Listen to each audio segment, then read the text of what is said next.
एक गांव में एक बूढ़ी अम्मा रहती थी। बूढ़ी अम्मा बहुत ज़्यादा बूढ़ी थी और उनके साथ कोई भी नहीं रहता था। वो अकेले ही गांव में रहती थी। उस गांव में एक बार क्या हुआ कि कुछ संत महात्मा जी लोग घूमने के लिए आए। बूढ़ी अम्मा ने महात्मा जी का अच्छे से स्वागत सत्कार किया। जब महात्मा जी जाने लगे तो बूढ़ी अम्मा बोली महात्मा जी से कि महात्मा जी, आप तो भगवान के बहुत निकट है ना, आप पे तो भगवान की कितनी कृपा है।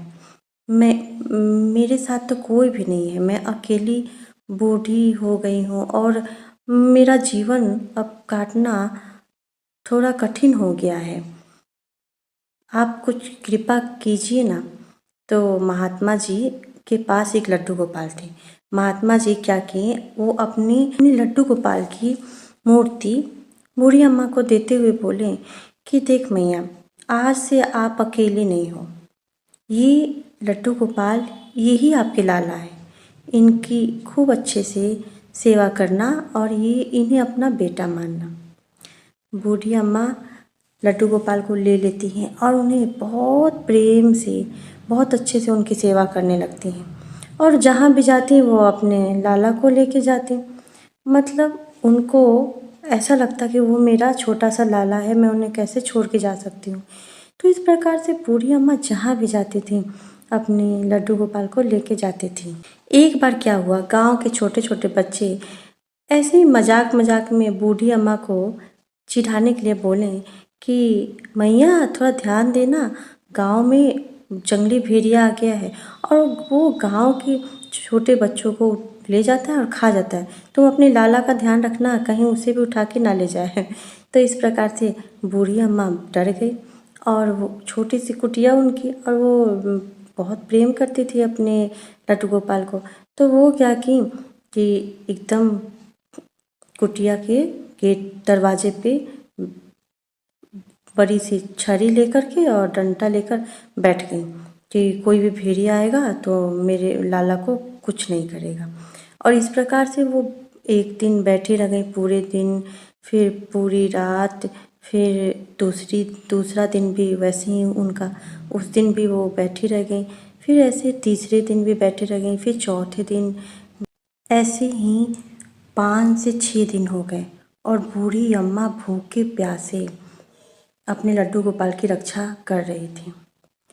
मित्रों, बूढ़ी अम्मा इतनी भोली थी कि वो बच्चों की मजाक मजाक में कई बातों को भी सत्य समझ करके वास्तव में इतने दिनों तक भूखे प्यासे अपने लड्डू गोपाल की रक्षा करती रही। ये देख कर के भगवान को इतना प्रेम आया, बूढ़ी अम्मा पे इतनी दया आई, भगवान स्वयं प्रकट हो गए और आ गए भगवान।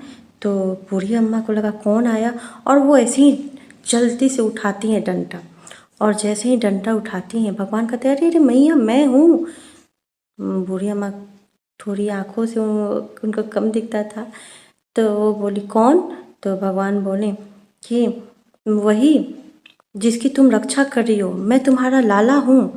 बूढ़ी अम्मा कहती है अरे जा, तेरे जैसे बहुत देखे हैं हमने, बड़ा आया। तो भगवान हंसने लगे। तो बूढ़ी अम्मा कहती हैं कि जा जा। तो भगवान कहते हैं अरे मैया सच में मैं वही हूँ, तुम्हारा लाला। तो बूढ़ी अम्मा कहती है तेरे जैसे 10 लाला, तेरे जैसे 10 मेरे लाला पे के जैसे नहीं हो सकते, जा जा तू मेरा लाला नहीं है, ऐसा बोलने लगी। तो भगवान मित्रों, भगवान तो प्रेम के भूखे हैं ना, तो भगवान को बहुत आनंद आ रहा था। फिर वो बूढ़ी अम्मा से बोलते हैं भगवान कि मैया मैं ब्रह्मांड का मालिक हूँ, मैं भगवान हूँ। तो बूढ़ी अम्मा कहती है अच्छा तो आप भगवान हैं, ठीक है, मैं आपका नमन करती हूँ बारंबार। तो भगवान बोलते हैं तुम मुझसे कुछ भी मांग सकती हो, मांगो, तुम्हें क्या चाहिए। बूढ़ी अम्मा बोलती हैं कि अच्छा तो तुम मुझे वरदान दोगे, ठीक है, मुझे वरदान देना है तो मुझे यही वरदान दो कि मेरी लाला की भेड़िए से रक्षा हो। ये सुन के भगवान और आनंदित हो गए और वो परम कृपालु भगवान ने कहा कि ठीक है मैया, आज मैं तुम्हें और तुम्हारे लाला को अपने परम धाम लेके जाता हूँ। वहाँ तुम्हारी हर प्रकार से रक्षा होगी, वहाँ कोई भेड़िया नहीं आएगा। ऐसा बोल करके भगवान बूढ़ी अम्मा को अपने निज धाम ले गए। मित्रों, भगवान को पाना कितना सरल है, बस वो प्रेम से रिझ जाते हैं, वो आपके निश्चल हृदय से रिझ जाते हैं। ऐसे हैं भगवान। जय श्री कृष्ण। राधे राधे।